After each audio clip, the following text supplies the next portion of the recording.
Admit it, you've been waiting for a sign for a long time. Inside you, there's a question that gives you no peace, but the universe seems to be silent in response.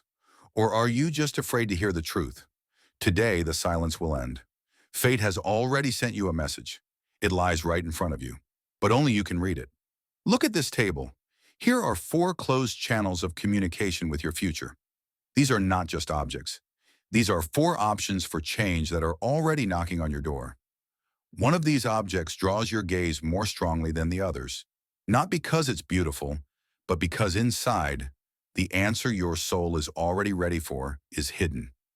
Listen to your intuition. What makes you tremble? First, the mystical card. It floats in the air, shrouded in mystery. Are you afraid to turn it over, or do you long to know what is written on the back? Second, the sealed scroll. It looks important, like a royal decree. Do you feel the urgency and the call to break the seal? Third, the shining casket. A warm, alluring light escapes from a crack. Do you want to take this treasure for yourself, or do you doubt whether you are worthy of it? Fourth, the ancient book. Heavy, closed with locks. Do you feel the weight of centuries of knowledge that could change your life? Your hands don't lie. Which object would you reach for first if no one was watching? Where is your curiosity stronger than your fear? Make your choice now. We will break the seals, and you will find out what exactly fate has prepared for you in the near future. The answer may shock you. Listen to me carefully. The fact that you chose this very card is not an accident. It is a cry for help from your own subconscious. You are here because your internal accounting no longer adds up. You are one of those women who always has a plan B, C, and even D. You are used to analyzing everything, weighing options, calculating risks. Your mind is a perfect computer that has saved you from mistakes for years. But now you are standing before a blank wall. Do you feel it? This obsessive, low-frequency hum in your head, as if an old transformer is running in there that just can't cool down. You replay the same situation hundreds of times. You go to bed, and your thoughts start running in circles like a broken record, grinding reality to dust. You try to find a logical way out, but logic is powerless here. You are tired of being strong. You are tired of being the brains of this operation. Your shoulders have turned to stone. It's the burden of responsibility that you're afraid to drop even for a second. You chose this card because your rational mind has hit a dead end. It is overheated, and your soul, suffocating under a pile of arguments and facts, whispers quietly, "Stop thinking. It's time to feel." The high priestess looks at you through a veil and says one simple but frightening thing. Stop looking for guarantees. You demand a written promise from life. You want to know what will be at the end of the book before you read the first chapter. You are looking for support. You want someone to come and say, "Do this, and everything will be fine." But the card says there are no guarantees. And in this precisely lies your strength.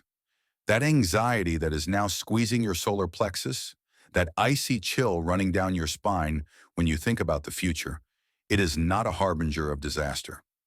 You are confusing the signals. This is not fear. This is excitement. It is an energy of colossal power that has accumulated inside you and demands release. Fate didn't just pull the rug out from under your feet for no reason. It did it intentionally, because you've stayed put for too long. You have outgrown the shell you are trying to hold on to for the sake of imaginary comfort. What you mistake for a nervous breakdown or panic is the vibration of takeoff. You are being pushed into the unknown not to be broken, but so that you can finally spread the wings you forgot you had while sitting in the cramped office of your logic. Let's be honest. So honest it might be unpleasant. How often do you find yourself going for advice to people who objectively see and understand less than you do? You ask friends, colleagues, partners, "What should I do?" You lay your soul bare before them, hoping they will decide for you. But deep down in that place where you don't lie to yourself in front of the mirror, you already know the answer. You knew it from the first second. You do this not because you are stupid, but because you are afraid of your own power. You are afraid to be left alone with your knowledge. It's easier for you to pretend to be small and confused, easier to delegate the choice to someone more down to earth. just so you don't have to bear this cross of responsibility yourself. You're afraid of seeming weird, afraid that if you say out loud, "I just feel this is the right way," they will look at you like you're crazy. You need facts, figures, proof to justify your intuition to the world. But the truth is, you are a swan trying to ask ducks how to fly correctly. They don't know. They have never seen the sky the way you see it. But don't you dare blame yourself for this. I forbid you from scolding yourself for indecisiveness. Your anxiety, your suspiciousness, your desire to cushion the fall, this is a side effect of your great gift. Your skin is thinner than others. Your nerve endings are exposed. You are like a seismograph that feels an earthquake a week before the ground shakes. Of course you're scared. Living with such a sense is a huge burden on the psyche. You smell a storm when there isn't a cloud in the sky. You read the mood of a room the second before you cross the threshold. Others live in blissful ignorance, in thick armor, while you walk through the world without skin. Your fear is the body's protective reaction to an overload of information that your subconscious reads from the ether. This is not weakness. It is the price you pay for access to the truth. And this knowledge is hardest on you in love. Oh, I know how agonizing it is. You see right through them. You don't need to check phones or conduct interrogations. A single glance, a single intonation, a single pause in conversation is enough for you. You feel lies physically, it settles as bitterness on your tongue. It causes nausea. Your partner can smile and say the right words, but you see the shadow behind his back. You see what he hides even from himself. And this gives birth to a deep, piercing loneliness. Sometimes you want to be stupid. You want to be blind. You want to just believe the beautiful words and not hear that false note his soul makes. You often stay silent about it so as not to destroy everything. You swallow this truth and it becomes a lump in your throat. You think, maybe I imagined it. Maybe I'm overthinking it. No, my dear, you didn't imagine it. Your intuition is a scalpel. It is ruthless, but it never lies. And your loneliness is the loneliness of a lighthouse that shines but stands alone in the cold wind. The high priestess came to you today to say, the time for logic has expired. The cards are on the table, but they are face down. You are standing on the edge. Your mind screams, stop, it's dangerous there. You can't see anything. But your heart, your tormented, wise, ancient heart, is already spreading its wings. Close your eyes. Turn off this endless internal dialogue. Let the silence fill you. The answer you are looking for is not on Google, not in the advice of friends, and not in logical diagrams. It is already inside you. It sounds quiet, but firm. Trust this voice. Jump into this fog. The abyss will not swallow you. It will catch you. Because you are this mystery. You are this magic. Take a step. I feel the air vibrating around you. You chose the sealed scroll, and this choice is not a plea for help. It is the clang of a sword you are trying to draw from its sheath, but it is stuck. This block has a completely different energy. It smells of ozone before a thunderstorm and expensive leather. Let's face the truth, no matter how harsh it may be. You chose this option because you feel confined, not just bored or sad. You feel physically cramped in your current life. The feeling that you are wearing clothes you outgrew 3 years ago. It's bursting at the seams, the collar is choking you, your movements are restricted. You look at your job, your usual social circle, your apartment, and you see a dollhouse. Everything has become small. Everything has become bland. You feel like a tiger locked in a petting zoo. They throw you pieces of meat, they pet you, they tell you, look, such stability, warmth, safety. And you look at the bars of the cage and feel your muscles cramping from unspent power. You pace from corner to corner. Your internal pendulum has swung so far that it's hitting you in the ribs from the inside. This is the waiting room state. You are sitting on your suitcases, ready for takeoff, but the flight keeps getting delayed. You have outgrown your surroundings. You listen to the conversations of the people around you, and you want to scream from their banality. You see solutions to problems they've been struggling with for months in a single second. You have become too big for this fishbowl, and every day of delay turns into torture. You look at the sealed scroll with hope. You think that inside there is a hidden instruction, a treasure map, or perhaps permission from the universe. That's it, my dear. Now you can. Go and conquer. You are waiting for that magic kick, a sign from above, a guarantee of success. But listen to me. The scroll is empty. There is no text. There is no map. There is no order. Do you know why? Because you are the one in charge here. The universe is shouting right in your ear. You don't need permission. Who can give a queen permission to rule? Who can order a general to advance? Only you yourself. You are frozen, waiting for someone to come, a wise mentor, an ideal partner, or a fortunate turn of events and take you by the hand. But no one will come. The throne is empty as long as you stand in the crowd. The scroll is empty because it is your decree, and only you have the right to write your destiny in it. You are looking for support in the outside world, but your support is your own spine. You are waiting for the right moment, but the right moment will come the very second you stop waiting. Let's talk about what is draining the life out of you, about your damned hyper-responsibility. On the outside, you seem like an indestructible rock. People think, she'll handle it, she's strong. And they ride on your back, dangling their little legs. You have surrounded yourself with people who can't even tie their shoelaces without your command. You carry lazy colleagues on your back who fake being busy while you do the real work. You solve the problems of infantile relatives who are used to you being their personal crisis manager. You are the eternal fixer. I have a problem, help me, and you run. I don't know how to do it. And you do it for them. You are afraid. You are terrified that if you let go of control for even a minute, this whole house of cards will collapse. You think that without your involvement, the world will stop. But the truth is, you are spending your precious resource, your rocket fuel, on heating the street. You are servicing other people's laziness and helplessness.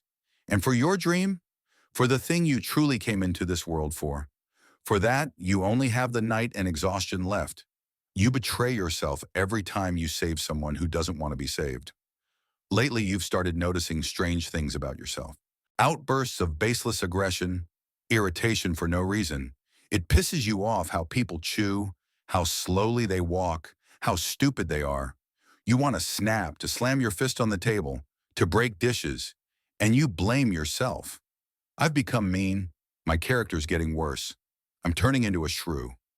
Stop. Exhale. I am your devil's advocate, and I'm telling you, you are not mean. Your aggression is not a bad character.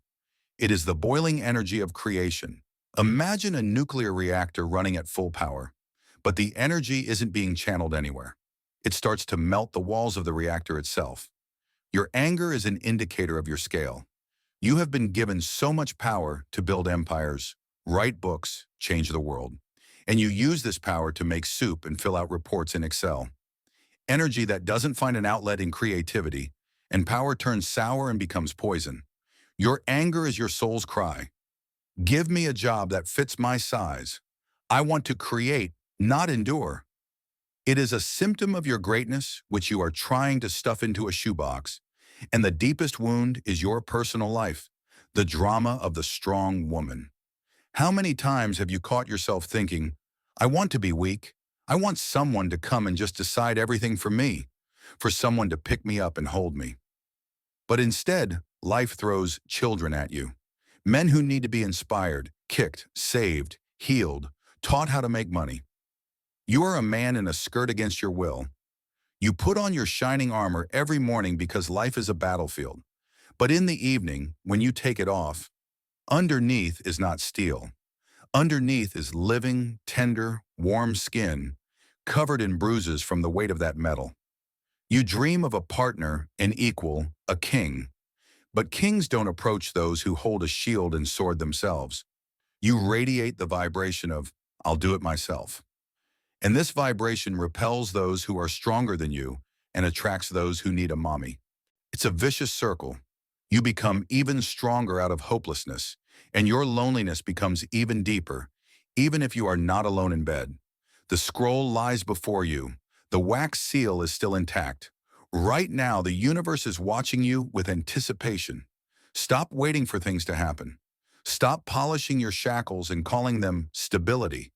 Stop being a convenient battery for other people's lives. Are you afraid that if you start living by your own rules, you will lose everything? Yes, you will lose the dead weight. The parasites will fall off. The weak will run away. But you will find yourself. Risk right now is the safest place for you. Because staying where you are is slow decay. It is a betrayal of your gift. It's better to scrape your knees climbing to the summit than to rot alive in a warm, cozy swamp. Take the quill, break the seal, write your first decree. Your empire awaits you. I see your choice, and it is the most touching of all. You reach for the shining casket, for gold, for light, for abundance. Someone superficial would say, "Oh, she wants money." But I hear your inner child crying softly. This choice is not about greed. It is a marker of total animalistic exhaustion. Let me cover you with a blanket of words. Here you can exhale. You chose this treasure because inside you there is a ringing emptiness. This is the choice of a person who has long been living in power-saving mode, but the battery is still blinking red. Do you feel this weight on your shoulders? Not metaphorical, but quite real, as if you are wearing a lead apron, the kind they use in an X-ray room. You wake up and you already want to go back to bed. Your body is begging for mercy. Lately, your most cherished wish is not to conquer the world and not to earn a million. Your true desire, the one you're ashamed to admit even to yourself, is to curl up in a ball in the fetal position. For someone big, strong, and warm to come, cover you with a down blanket, stroke your head and say, "Shh, you don't have to do anything anymore. Sleep."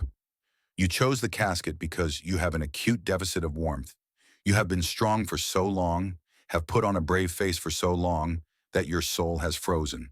You want celebration, lightness, gifts, but instead you are slogging through the gray routine, gritting your teeth. So what is inside the casket? There are no bills to pay. There is no to-do list. Inside lies a mirror and permission. The universe, through this image, is screaming to you, "You are worthy of love and blessings by birthright."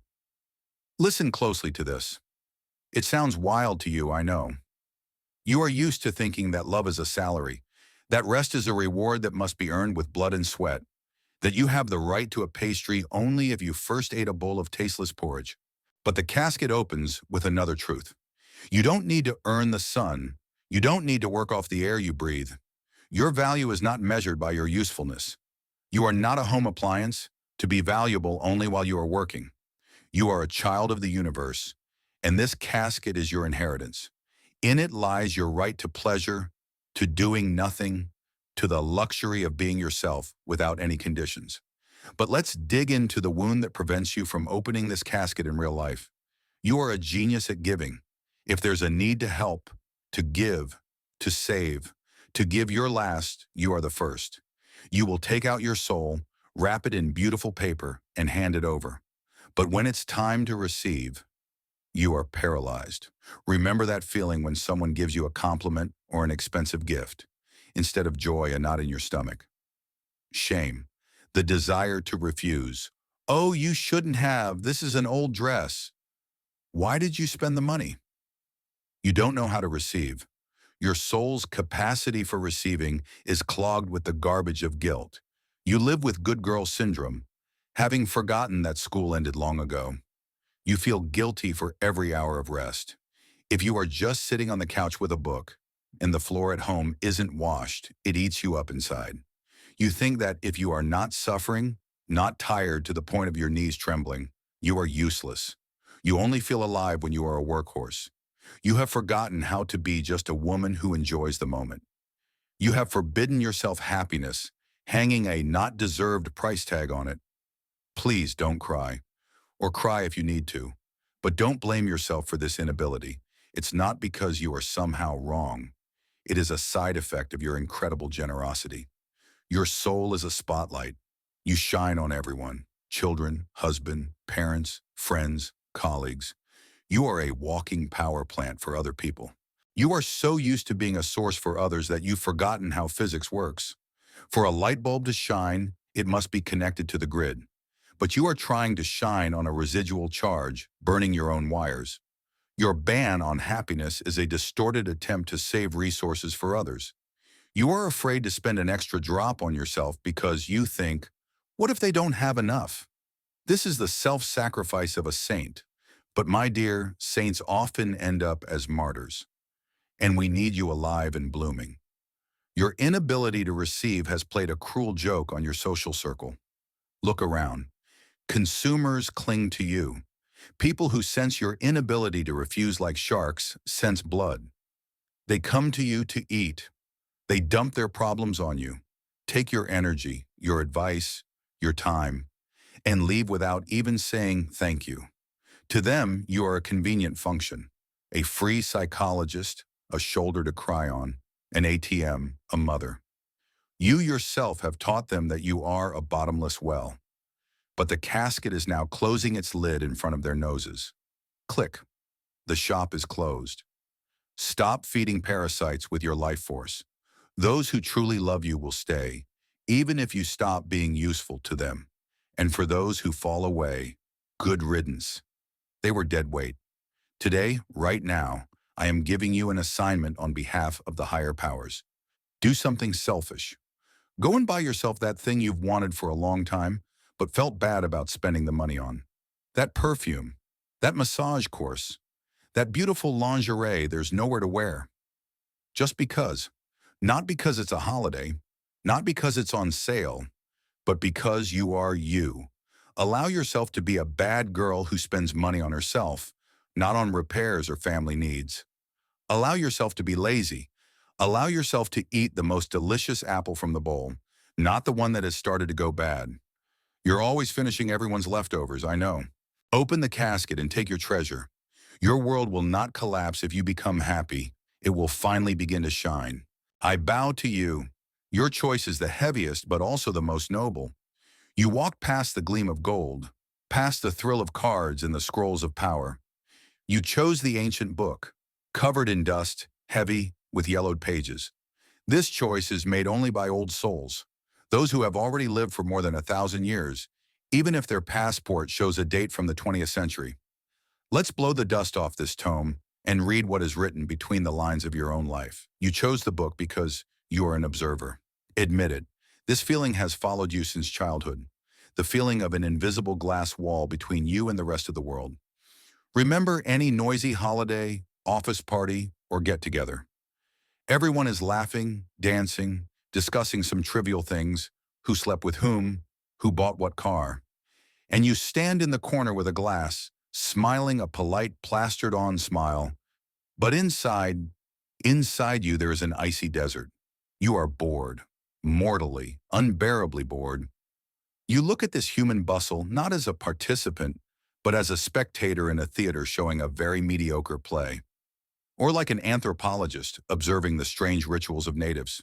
You understand their motives, you see right through their intrigues, but you don't want to participate in it. The simple joys that others delight in are alien to you. You don't need things. You don't chase after brands, trends, and hype. Your currency is meaning. You search for depth where others skim the surface. And because of this, you often feel like an alien who was forgotten and left behind. The ancient book opens on your lap. The pages rustle like dry autumn leaves. And fate tells you, your painful experience is not a punishment. It is a textbook. You have often asked the heavens, why me? Why is my life so difficult? Why do I have to go through betrayals, losses, crises, when everything comes easily to others? The answer is here. You are a keeper of knowledge. You don't just live, you gather material. Every scar of yours is a chapter. Every sleepless night of yours, soaked in tears, is a priceless formula for survival. You are an alchemist who smelts the lead of suffering into the gold of wisdom. The universe says, stop accumulating. You have become an information hoarder. You read, you learn, you analyze, you take courses, you dig within yourself. You have absorbed an ocean of knowledge, but water that stands still begins to bloom with algae and stagnate. It is time to give back. It is time to become a teacher. Not a schoolmarm with a pointer, but a mentor, a beacon. Your story, which you consider your personal tragedy, can become a map to salvation for thousands of people who are now lost in the forest you have already exited. But there is a price you pay for this wisdom. It is intellectual loneliness. It is a terrible kind of loneliness. When you are surrounded by people but you have no one to talk to as an equal. You start a sentence and you have to simplify it to be understood. You see the end of the story when others are just reading the introduction. A friend tells you about her new suitor, and you already see how they will break up in 6 months, and you even know the reason. But you stay silent so as not to be known as a jinx. This gives birth to a deep universal sadness, the sadness of Solomon. Everything passes, and this too shall pass. You see the cyclical nature of history, the predictability of human reactions. Sometimes you want to turn off your brain, get a lobotomy, become a giggling airhead who is happy about a balloon, but you can't unscramble an egg. You cannot unsee the truth. And this burden of knowledge presses on your shoulders like a concrete slab. People often accuse you. They say you are arrogant, cold, a snob, that you look down on everyone. Sometimes they call you cynical. I am here to absolve you. Your cynicism is not filth of the soul. It is a sanitary zone. Your arrogance is not pride. It is armor. Imagine that your skin is as delicate as a baby's, and your soul is a wide-open temple. If you let everyone in with their dirty shoes, with their stupidity, primitive desires, and chaos, they will trample your altar. You have built walls of irony and sarcasm to protect your fragile, precious essence. You screen people at the door. It's a filter. You cannot afford the luxury of being open with everyone because your inner world is too complex to be placed in the hands of barbarians. Your coldness is a way to preserve yourself in a world that is going mad. Oh, your personal life. That's a separate volume in this library. You are not looking for a partner. You are forever looking for a project. You see in men not who they are, but their potential. You look at a man and think, okay, the material is good. Need to fix this here, teach that there, inspire this, and he will be a king. And you start to work. You are a therapist in relationships. You heal their childhood traumas. You raise their self-esteem. You write their resumes. You explain to them how the world works. You invest your soul in them. You raise them. And then they leave. Do you know why? Because you are difficult. You are a university and they wanted to play in a sandbox. It's hard for them to meet your standards. Next to you, they feel imperfect, eternal students. And they leave for those with whom it is easier. For those who hang on their every word, eat popcorn, and don't ask existential questions. And you are left with a broken heart and the feeling of having been used as a springboard. You don't need a student. You need an equal. Someone who has read just as many books himself. But there are only a few of those. The ancient book cannot be closed until the last chapter is written. Listen to me. Your depression, your apathy of recent years, it is a consequence of stagnation. You have become overfilled. You need to start giving. Don't be afraid. People need your knowledge. Start talking, start writing, start a blog, write a book, create a course, take on a student, or just start sharing your philosophy without being afraid that you won't be understood. Those who need to will understand. Your people will hear. Turn your pain into a mission. Systematize your chaos. You are not here to be a happy fool. You are here to be a sage who holds a lantern over the abyss. Take the quill. The ink is your blood, but the text you write will heal 1,000 souls. Begin. And now, stop. Take your hand off the mouse or the screen. Take a deep breath. Do you hear your heart beating? Do you think you just chose a picture? No, you chose yourself. Perhaps while listening about the priestess, you recognize your anxiety in her. Listening about the scroll, your fatigue from responsibility. In the shining casket, you saw your feeling of being unloved, and in the ancient book, your loneliness. This is normal. Don't be scared. All of these are facets of your enormous, multidimensional soul. You are not a flat picture.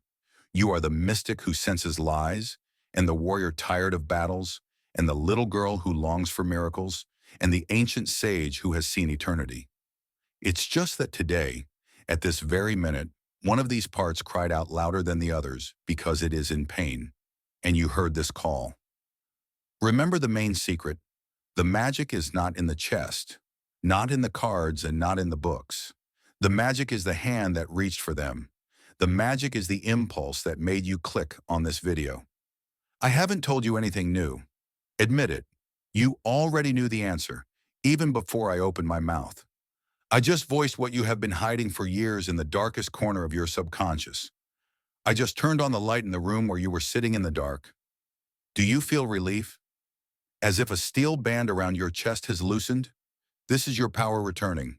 It is no longer being spent on suppressing the truth. Now it is free. Don't let this state disappear like the morning fog. Solidify this moment. Make this choice real. Write a manifesto of your new life in the comments right now. Just one phrase that will become the seal on your decision. I accept fate's message. Let the universe see that you are no longer hiding. Until we meet again.